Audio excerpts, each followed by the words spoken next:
Drage gledalke, spoštovani gledalci, dober večer. Sem Bojan Požar. Včasih se sprašujemo, zakaj smo takšni, kot smo. Preiskovalni novinar iz Poljske, ki je razkril najnovejšo mestno afero, nam zelo lepo sporoča. Poljski preiskovalni novinar, ki je sprožil mednarodni škandal, Slovencem sporoča: dovolj je sprenevedanja. Bolno poljsko meso ste jedli že pred mojim razkritjem. To so delali več let in to vemo, to je tudi v naši reportaži. Tako je to. Slovenci jemo bolano meso, zato smo takšni, kakršni pač smo, tudi bolani v glavo. Vi pa gledate oddajo Faktor na TV3 in kot že veste, resnica boli, komentarji še bolj, pa smrt sovražnemu govoru, svoboda narodu. Danes se bomo pogovarjali o denarju in temah tesno povezanih z denarjem, javnim proračunskim denarjem seveda. Tako se bomo pogovarjali o napovedani tožbi Evropske komisije zoper Slovenijo zaradi menda sporne policijske preiskave Banke Slovenije iz julija 2016, o rebalansu proračuna Šarčeve vlade in napovedani parlamentarni preiskavi zaradi celo kriminalnega poslovanja slabe banke oziroma DUTB. Zato sta z nami naš stalni komentator, ekonomist in publicist Rado Pezdir in poslanec opozicijske Nove Slovenije, gospod Jernej Vrtovec. Lepo pozdravljena. Dobro večer. Zdaj, preden gremo na teme, ki sem jih tukaj uvodoma naštel, bi vaju vprašal še za eno stvar, ki je sicer tesno povezana z temi temami oziroma tudi z denarjem, vprašanje Mercatorja. Zdaj, Rado pa Jernej, veliko se govori o tem zadnje dni, da naj bi država tako ali drugače odkupila nazaj Mercator. Menda sta dve opciji, eno je, da bi direktno odkupila država preko demografskega sklada, druga opcija pa je, da bi država recimo naročila nekaterim državnim podjetjem, omenjajo se Telekom in Petrol, da bi naj kupili Mercator. Kaj vidva menita o teh, oziroma o tem, ali naj država kupi Mercator in o teh posameznih idejah, ki krožijo? Rado, boš ti? Absolutne, nesmiselne, potrata časa in denarja. Sploh pa upam, da ne bojo naročili kakšnemu Telekomu pa Petrolu, da to kupta, ker bojo pač njihovo poslovanje bo zaradi tega izjemno trpelo. Telekom že zdaj ima tehnološke težave pri velikih investicijah na tako majhnem trgu, to ga zna potunkati. Petrol je čisto neka druga dejavnost. Demografski sklad, ne vem, če ima sploh ta denar, prej bi mogel narediti od prodajo enega velikega dela portfelja, da država sploh dobi ta denar, privatizacije ne želijo, tako da to se skupaj iluzorno in nesmiselno. Vidim pa prstne vtise interesnih skupin, ki na to pritiskajo. Ampak zdaj, Jernej, ti si pač poklicni politik. No, meni se zdi, da nekateri politiki, ki o teh razmišljajo pa debatirajo, mislijo resno. Vse takšen je moj občutek, ne? Ne, to je v bistvu neresna zgodba, zaradi tega jaz upam, da vlada... Ampak jo nekateri mislijo resno, ne? Nekateri mislijo resno, ja. Ampak mislim pa, da vlada kot celota bo tukaj potegnila ročno zavoro in se ne bo spustila v to zgodbo, ne. Le na zadnje vlada tista roko na srce, ki kadruje v državnih podjetjih, ki ima roko nad SDH-jem, DUTB-jem in da bo tukaj takrat, ko bo bilo najbolj odločilno, preprečila, da bi se lahko zgodilo to, da bi Telekom pa Petrol pa tudi kakšen drugi sklad posegel v to zgodbo in šel na kup Mercatorja. Kajti to bi bilo ta trenutek malce nora zgodba, predvsem pa ekonomsko neupravičeno. Ampak zdaj, zakaj po vašem mnenju, recimo, zdaj, Rado pravi temu iluzorno, ti si rekel temu je nora zgodba, ampak zakaj se potem o tem razmišlja? Zakaj se to preigrava? Jaz bi samo še en kratek dodatek. Zgodba je tudi nerealna z vidika konkurenčnega prava Evropske unije. Ne more država narediti motnje na trg, tako da kar sama investira v neka podjetja in katerih lastnica je. To sem upal, da smo se naučili pri primeru NLB-ja, ki je bil saniran z državnim denarjem. Zdaj, to je ena taka luštna zgodba, posebej za Luko Mesca in njegovo stranko, ki enostavno se ne rab nikoli ničesar potruditi, lahko samo populizem stresa po državi. Za ostale, ki pa smo vse malo bolj vešči razmišljanja kot ta retardirana grupacija, pa razumemo, da pač to ni nič razen političnega šova, ki pa seveda zelo dobro leže na interese rentnikov v tej državi. Ja, ampak se ne gre samo za Luko Mesca, gre tudi za ministra za gospodarstvo, gospoda Počivalška, iz stranke SMC. To je še toliko bolj žalosten, če sam ne razume, kaj lahko naredi v pravnem okviru in regulacijah Evropske unije in Slovenije, če že ne razume minister za gospodarstvo, kaj je poslovanje podjetja in zakaj ker ena podjetja ne morejo posegati v drugo panogo in tam uspešno investirati. Pa se tukaj ne gre zdaj samo za politiko ministra Počivalška, tukaj gre tudi za eno drugo zgodbo in v bistvu Mercator je v hudih težavah, pa ne samo zaradi Agrokorja. Ne. Mercator je bil že prej v težavah, Mercator je tudi kot trgovsko podjetje v velikih težavah, zlasti če primerjamo druga tovrsta podjetja tukaj na slovenskem trgu in da se bi država v to spustila, prvič naloga države ni to, ne. Drugič pa bi to pomenilo dolgoročno, trdim, da dokončen zlom. Ne. No, argumenti so taki, da bi potem skozi Mercator, ki bi spet pristal v slovenskih rokah, potem na njegovih policah prodajali slovenske izdelke. Sliši se to dobro. Jih že zdaj prodajajo, tako nekakšnega problema s tem. Jaz mislim, da lahko slovenske izdelke se prodajajo lahko tudi na trgovskih policah drugih. In tudi vse. Tudi zunanjih, domačih trgovin in tudi vse. Gre pa tukaj za enostavno, tukaj je bistvena konkurenčnost.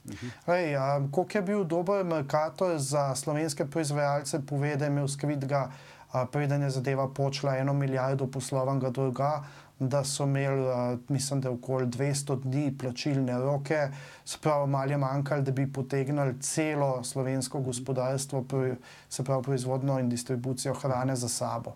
Da jaz z tega vidika ne bi govoril, da je to neka čudovita rešitev.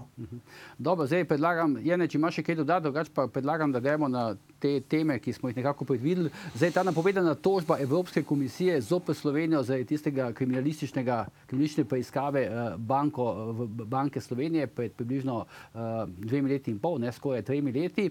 Zdaj, spremljal sem te odzive politike na to. Nekateri so pač bili taki, kako bi rekel, domoljubni odzivi, češ nihče pač ne bo preprečeval našim organom, da počnejo pač v tej državi, kar pač lahko počnejo, oziroma vsi smo pred zakonom enaki. Drugi pa so bili malo bolj skeptični, tudi ti, Rado, koliko sem jaz spremljal tvoje pisne odzive. Kako ti pravzaprav gledaš zdaj na to, recimo, na to, kar se je zgodilo tam v Banki Slovenije, na preiskavo in na ta odziv Evropske komisije? Jaz sem že takoj po tej preiskavi napisal članek, v katerem sem opisal nekatera dejstva, ki enostavno ostajajo ves čas v porobu. Prvo dejstvo je, da sta tožilstvo in policija naredila to hišno preiskavo z obrazložitvijo, da Banka Slovenije ni kooperativna in ne predaja dokumentov, ki jih zahtevajo. Dejstvo je, da temu ni bilo tako. Celo Banka Slovenije na splošnih spletnih straneh objavlja, kaj naj bi jim dostavili in kaj so jim dostavili, s česa sledi, da so bili vsi dokumenti dostavljeni. Jaz sem kot raziskovalni novinar na Reporterja v zvezi s tem poslal vprašanja na NPU in na tožilstvo in niso želeli odgovoriti. Se pravi, že sama njihova logika vstopa je bila lažniva. Druga zadeva je, ki je pa pač prišlo na vzkrižje za ECB, je pa, da so tam nediskriminatorno pobirali dokumente. In enostavno ne moreš priti v Evropsko centralno banko, pobrati neke dokumente. To je zdaj na neko napol eksteritorialno območje? Kako, ne, ni eksteritorialno območje, ampak Banka Slovenije je del Evropskega bančnega sistema oziroma Evropskega monetarnega sistema in noter so dostopi do tako pomembnih informacij, kot so bodoče izhodiščne obrestne mere centralne banke. To je resna poslovna skrivnost. To se ne more hraniti na policiji, pa potem odtekati v določene slovenske medije, tako kot se tudi sicer dogaja. To se pravi, če jaz prav razumem, Rado, ti stojiš na stališču, da je ta tožba na nek način upravičena. Ta tožba je seveda upravičena. Zdaj te bom takoj... Ne, ker morali bi zahtevati dokumente. Oni so zahtevali dokumente, oni so dobili dokumente, kljub temu so noter udarali in nediskriminatorno pobirali po strežnikih dokumentacijo. Tako pač enostavno ne gre. Evropska centralna banka ni zajebancija. Če to mislita NPU, pa tožilstvo se mota. Rad bi še nekaj povedal. Vse zanimivo je, da sem videl 2 naloga za isto hišno preiskavo. Eden je bil še celo javno objavljen in je bil drugačen od tistega, ko sem ga jaz videl v tem času, ko sem kot raziskovalni novinar Reporterja zadevo preučeval. Samo je zanimivo, predno ti dam besedo, gledal sem odziv Tanje Fajon, evropske poslanke, socialnih demokratov in pa Matjaža Nemca, podpredsednika socialnih demokratov in pa poslanca. V principu je hecen ta odziv, recimo on takšnim, kot si ti, Rado, ki zdaj na nek način, recimo, pač smatrate to napovedano tožbo Evropske komisije kot upravičeno, se pa ti hkrati ves čas, zdaj že nekaj let ukvarja z pregonom banksterjev, zdaj Matjaž Nemec, takšnim, kot si ti, pa recimo posredno tebi očita, da s tem, da zagovarjate to tožbo, pravzaprav branite tiste, ki upravljajo, ki so delali bančni kriminal in prepričujete policiji, da to preiskuje. Policija nič ne preiskuje zelo zares, po drugi strani pa... Kako to pride ven, potem? Če hočemo imeti resno debato, ne moremo o nereferenčnih ljudeh govoriti. Te dve osebi, ki si jih omenil, pač niste referenčni. In vi ste dali posebno video izjavo, te dve osebi na to temo. Lahko data, ampak one dva ne veste ničesar, ne v ekonomiji, ne v bančništvu, ne v Evropski centralni banki, ne v pravu. Se pravi, brez veze je debatirati o teh izjavah, ker niso smiselne. Izvoli. A ti boš bolj domoljubno, kako? Ne. Ja, jaz bom malce bolj domoljuben za razliko od Radota, zlasti bom postavil en okvir in sicer, da v določenem obdobju pač so se na Banki Sloveniji sprejemali določeni ukrepi, ki pa ni nujno, da so bili pravilni. Ne bom govoril, da so bili nezakoniti, dokler tega ne izvemo, ali pa da so bili koruptivni ali kakšnikoli. Ampak so zanimivi tudi morda za preiskavo, ali pa jih je potrebno preiskati, pregledati. Namreč tudi v preteklosti vemo, da Banka Slovenije kot regulator našega bančnega sistema ni najbolje opravljala svoje naloge. In da tudi zaradi tega, ker regulator svoje naloge ni opravil, je bila tudi posledica zelo velika in močna bančna luknja, katero smo sanirali davkoplačevalci.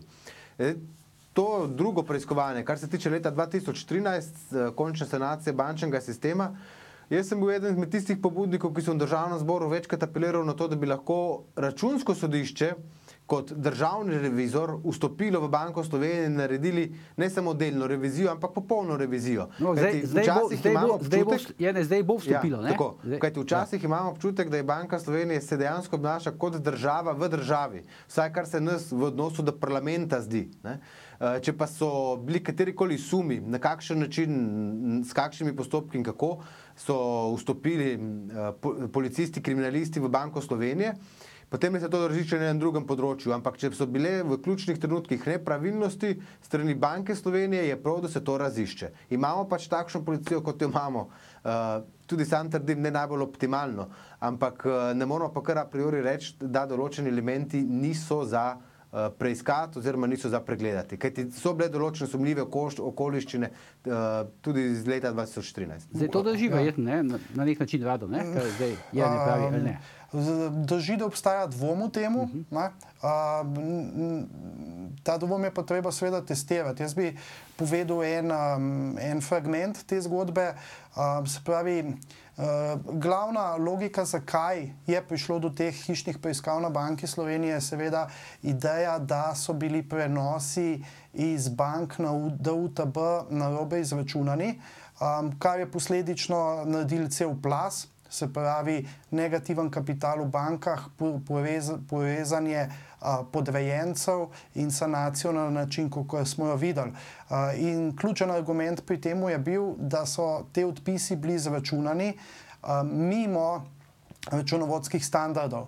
Zdaj problem je, ko so te odpisi prišli v letna poročila bank, so bile upravljene revizije z strani največjih revizijskih hiš na svetu, in niso ugotovili neskladja z računskimi standardi.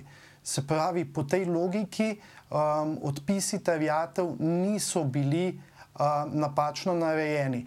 V kontekst moramo pa še to dati, da je vlada Republike Slovenije bila tista, ki se je usklajevala ta prva z Evropsko komisijo, ko je prišlo do sanacije slovenskega bančnega sistema, kjer je prišla noter z davkoplačevalskim denarjem.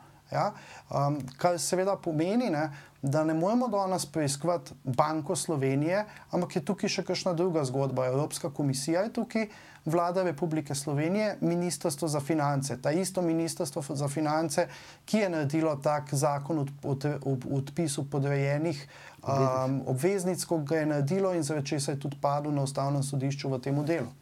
Koliko pa ta stvar... To se strinjam, da gre za odločitev, ki je bila skupna v tistem trenutku, je definitivno zgodba. Ne?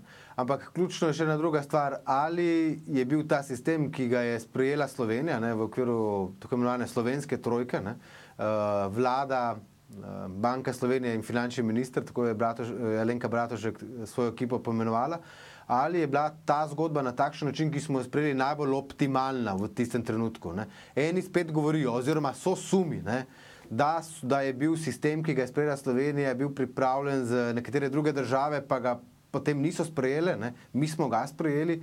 Se pravi, nekaj dvomov tukaj je, kaj se dogaja v letu 2013 pri sanaciji bančnega sistema. To sem hotel vprašati. Gre tudi na neki način za preiskavo, ne vem, Alenke Bratušek, tedanjega ministra za finance Čuferja in pa bivšega guvernerja Banke Slovenije Boštjana Jazbeca?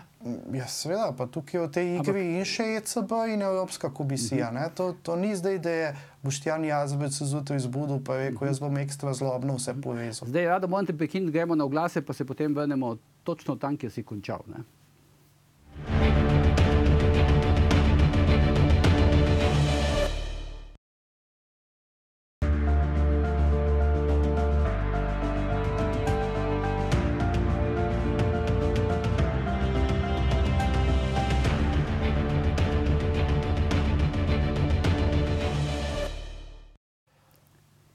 Dobrodošli nazaj v oddajo Faktor. Pogovarjamo se o napovedani tožbi Evropske komisije zoper državo Slovenijo zaradi spornega kriminalističnega vdora v Banko Slovenije. Z menoj sta poslanec Jernej Vrtovec in pa naš stalni komentator Rado Pezdir. Rado, prej sem postavil vprašanje, pa naj oglasni blok prekinil, ne. Koliko je zdaj ta preiskava, ki se je takrat zgodila leta 2016, naperjena recimo temu, oziroma koliko se preiskuje tedanjo slovensko trojko, Alenko Bratušek kot predsednico vlade, potem finančnega ministra Uroša Čuferja in pa tedanjega guvernerja Banke Slovenije Boštjana Jazbeca. Preiskuje se Boštjana Jazbeca, obtožnice so že dvignjene tudi proti, oziroma grejo proti tožilstvu tudi za vse samo ostale Boštjana Jazbeca? Ne, tudi vse ostale viceguvernerje. Ne pa zoper Alenko Bratušek oziroma... Ne, da bi vedela, ampak to je neverjetna naglica, pa zelo velika hitrost, ki jo sicer nismo vajeni pri preučevanju in preiskavi bančnega kriminala. In čemu pripisuješ potem motiv te hitrosti? Temu, da hočejo zgodbo obrniti v to smer, da dejansko za slovenskim bančnim sistemom ni bilo nič narobe, da je zgolj neka teorija zarote iz tujine bankrotirala slovenski bančni sistem in sabo potegnila tudi podjetja. To se pa gre za, kako bi rekel, za neko ustvarjanje zgodovine, ali kako, ne? Tako je. Na novo želijo napisati zgodovino in svojo krivdo prikriti, kar je se prekrižano s tem, da nimamo nobene prave resnega epiloga na sodišču. Še nekaj bi samo v tej zvezi, koliko pa mislite, zdaj oba dva, po vajnem mnenju, je resna ta napoved tožbe Evropske komisije? Koliko bo to resna zadeva? Zelo resna, saj je najbolj lažje povedal kot jaz. Prejšnja vlada Mira Cerarja se je non-stop mogla ukvarjati s tem, da Bruslju dejansko odgovori, kaj se je dogajalo, to so ignorirali in posledično se je to zgodilo. To zagotovo ni hec, ne. Za vlado to ni hec, tudi ne pride potem do očitka v bodoče, da to tožbo Evropska komisija potem dobi, ne. Potem so to lahko resne posledice. Jaz upam, da imajo naši preiskovalni organi vse črno na belem in da se niso prenaglili. Še enkrat pa poudarjam, jaz sem vesel, da je Računsko sodišče sedaj tisto, kot glavni revizor, ki lahko vstopa in pregleduje Banko Slovenije. No, meni tako nazven, pa če jaz te stvari opazujem od zunaj, se je zdel tako kot trk nekih dveh pravnih sistemov, evropskega pa našega, ne? Ne, ker ECB je znotraj slovenskih regulativ. Ne, hoče več razumevanje prava, se mi je zdelo v tem smislu. Ja, mogoče naši narobe razumejo, ampak mi imamo regulatorno to urejeno. Mi imamo evro kot plačilno enoto, izhodiščna obrestna mera ECB je naša obrestna mera, to nista dva različna pravna sistema. Dobro, zdaj, če gremo na proračun, kar smo napovedali, oziroma rebalans proračuna, ta je zdaj pač v parlamentarnem postopku, ampak očitek Bruslja, zdaj pa imamo spet to primerjavo med Slovenijo in Brusljem, je pač tako, Bruselj pravi, da premalo šparamo, kljub temu, da imamo velike prilive, ampak da se premalo pripravljamo v proračunskem smislu na krizo, ki bi utegnila priti. Kakšno je vajno mnenje? To drži. Drži. Ja, absolutno drži. Če samo pogledamo, koliko bombončkov smo mi razdelili od začetka te vlade pa do danes, ugotovimo, da postajamo vedno bolj nevzdržni in za obdobje suhih krav. Ne? Ampak naši pravijo, stvar je pod kontrolo. Ne? Ja, seveda. Vemo, kaj delamo, so rekli. Tako se je govorilo tudi v obdobju 2008-2009, pa tudi naprej. Ne? Pa potem smo hitro videli, v kakšno stanje smo zapadli. Pa tudi govorimo o odgovornosti vlade, kateri je bil finančni minister, dr. Andrej Bajuk, predsednik naše stranke. Se pravi, mnogo premalo se zavedamo, da se gospodarstvo po svetu ohlaja, da recimo Nemčija ima slabe napovedi, pa tudi je naša sosednja Italija pomembna naša partnerica, gospodarska partnerica. Ne? Je že v recesiji. Je že v recesiji. Se pravi, imamo hude težave zlasti z razumevanjem politike. Zakaj se bombončki, ko smo imeli bombončki, delijo samo javnemu sektorju? Ker je tam volilna baza. Tako preprosto je to. Jaz bom tako rekel, to je zelo pomemben faktor. Na eni strani se je šla vlada v dogovor s sindikati. Pa vi veste, da koliko je te volilne baze, če zraven mi seštejemo, pomnožimo še družinske člane in tako dalje, rata to velik konglomerat ljudi. Pa to še ni vse, ne. Zlasti pa smo mi dvignili plače, pa na drugi strani nismo bili dovolj modri, da bi lahko izračunali, da se bo zaradi tega recimo povečali tudi stroški in da bo potem recimo cene življenjskih potrebščin ali pa storitev, kot je na primer vrtec. To se je verjetno vedelo, to vsak ekonomist mora vedeti. Potem pa mi povejte, zakaj prihaja do takšnih odločitev. Zame je to nerazumno, pa smo mi v Novi Sloveniji to pozarjali. Da če dvignemo minimalno plačo, moramo na drugi strani gledati tudi to, da se lahko pri posameznikih dvignejo vrtci, da padejo v druge dohodninske razrede in da se jim stroški življenja potem povečajo. Pa ni to celo neke vrste, zdaj, da rečem, ena taka, kako bi rekel, majhna politična goljufija. Ti zvišaš minimalno plačo in hkrati potem odzameš v istem znesku nekomu otroške dodatke. To je rekel, da bolj politika slovenske levice z veliko, bivše. Ne hoče več, kakšen smisel ima potem za neko družino, za človeka, ki dobi nima smisla kot to, da jahamo na valovih populizma. Rada boš ti še kaj dodal k temu? Proračunu. K proračunu bi dodal to, da se strinjaš s tem, z evropskimi stališči? Strinjam se s tem, kar je Jernej povedal. Hmalu bo prišla revizija zadnjega kvartala rasti BDP-ja v Nemčiji. Kot vse kaže, najbolj verjetno, da je stopna rasti bila 0,00, se pravi stagnacija, kar pomeni, da bo znižal malo bolj napoved slovenske gospodarske rasti za naslednje leto, kar pomeni, da verjetno prihodki, kot so zdaj planirani v proračunu, ne bojo bili ustvarjeni. Že letos? Ja.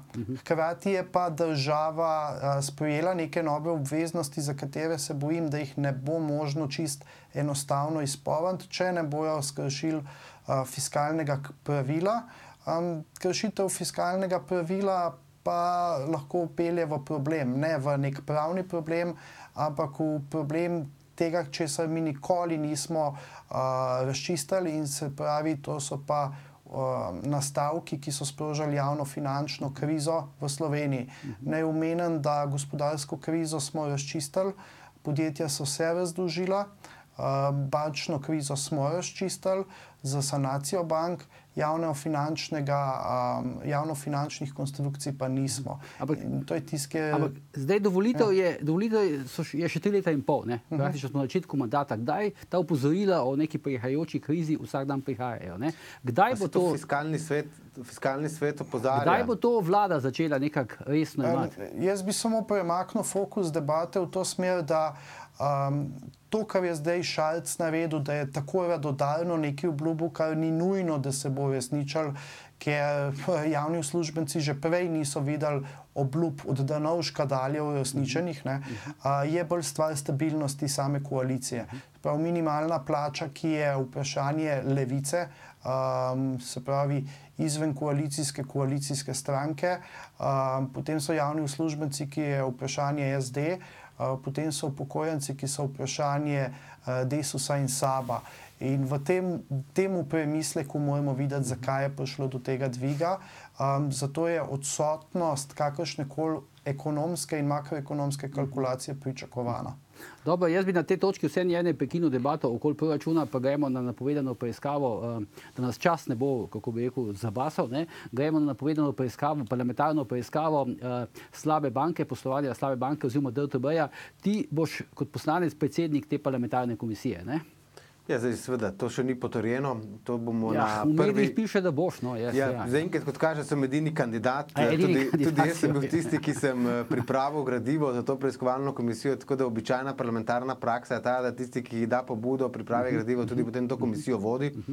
Pa recimo, da boš, kaj boste preiskovali? No? Kaj bo fokus preiskave? Tri ključne stvari. Prva, sam prenos terjatev iz bank na DUTB, se pravi na slabo banko. Tukaj so bila nekatera podjetja, ki so bila tja dana po nepotrebnem, pa tudi nekatera podjetja, ki so se tja želela dati zaradi tega, da so se lahko potem razdolžila.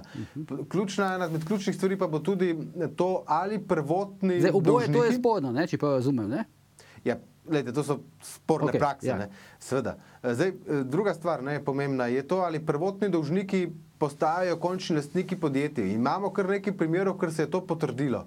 Kako so nekateri, ki so primer dam enega podjetja, ki je bilo zadolženo več kot 100 milijonov evrov, je torej prišlo na slabo banko z določenim skoraj 40% diskontom, potem pa je šlo naprej k nekemu skladu v Ameriko, te terjatve, ta sklad v Ameriki je to prodal nekemu ruskemu skladu.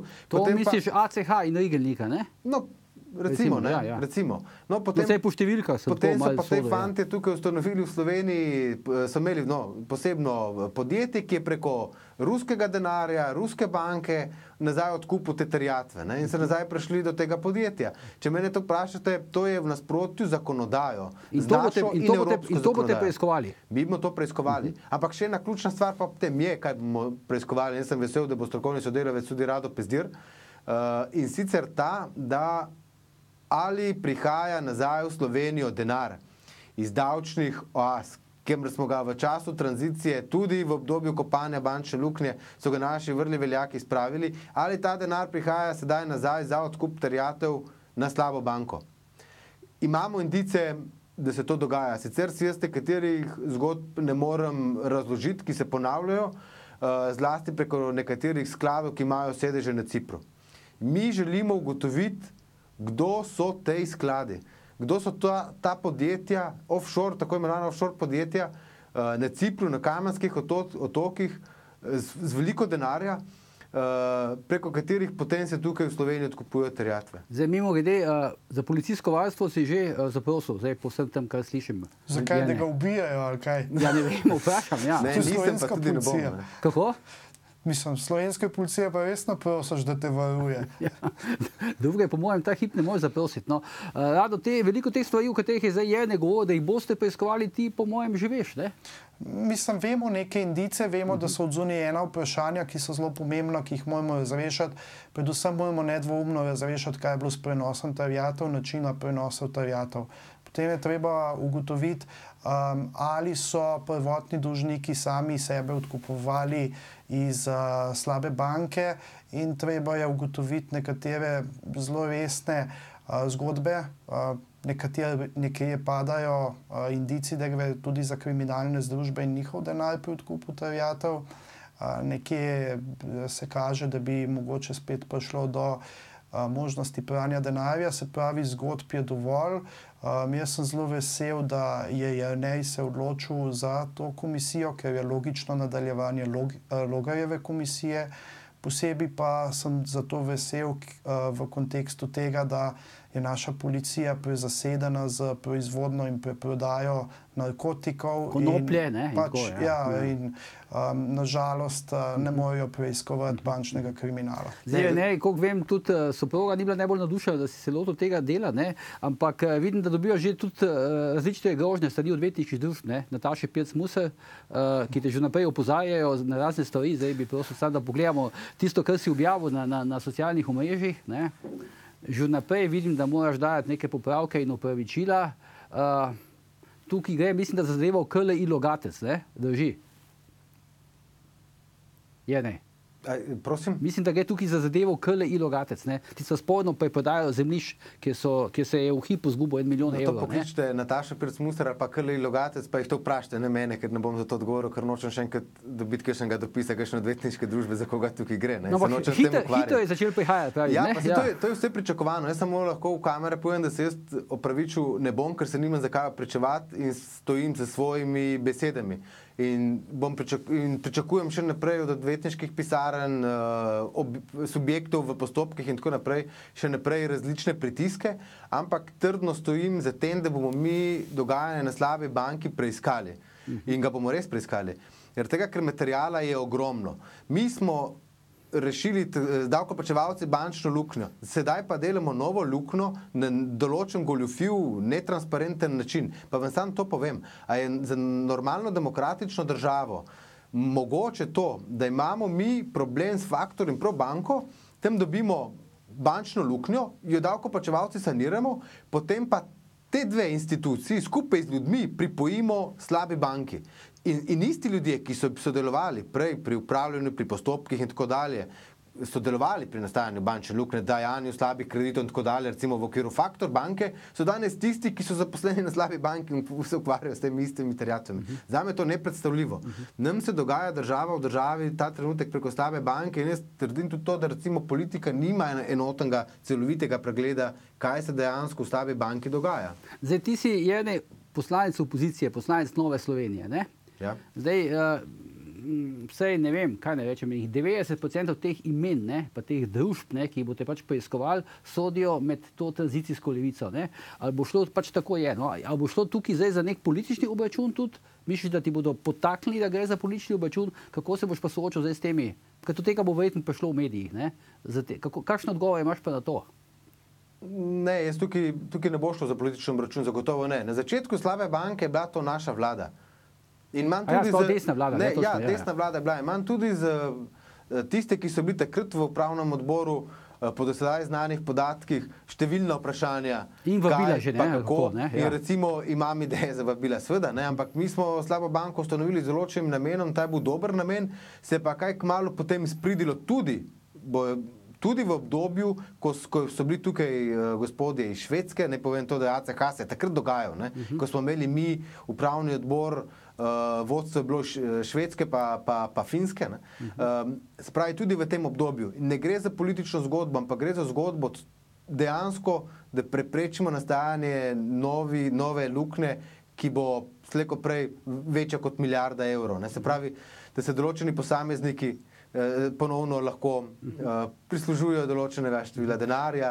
Zdaj po nekaterih ameriških ocenah, ampak te so bile že pred leti so okrožile, naj bi šlo iz Slovenije v teh letih tranzicije, 25 letih, ven namenjenih 78 milijard dolarjev. To se je govorilo. In od te številke boste zdaj vi preiskovali, kako? Jaz nočem govoriti, koliko denarja šlo ven. Jaz želim, ker ne moram biti tisti, ki bom sodil to. Ta komisija to ne bo. Mi želimo preiskati, ali se ta denar vrača, kdo so lastniki teh računov, na kakšen način se ta denar vrača, zakaj se tem ljudem nič ne zgodi in zakaj te ljudje tako dobro živijo, na drugi strani pa imamo mi davkoplačevalce, ki garajo za minimalno plačo. Dobro, zdaj moram spet prekiniti, ker gremo na oglase. Vidim, Rado, hotel si imeti besedo, ampak boš še dobil po oglasih.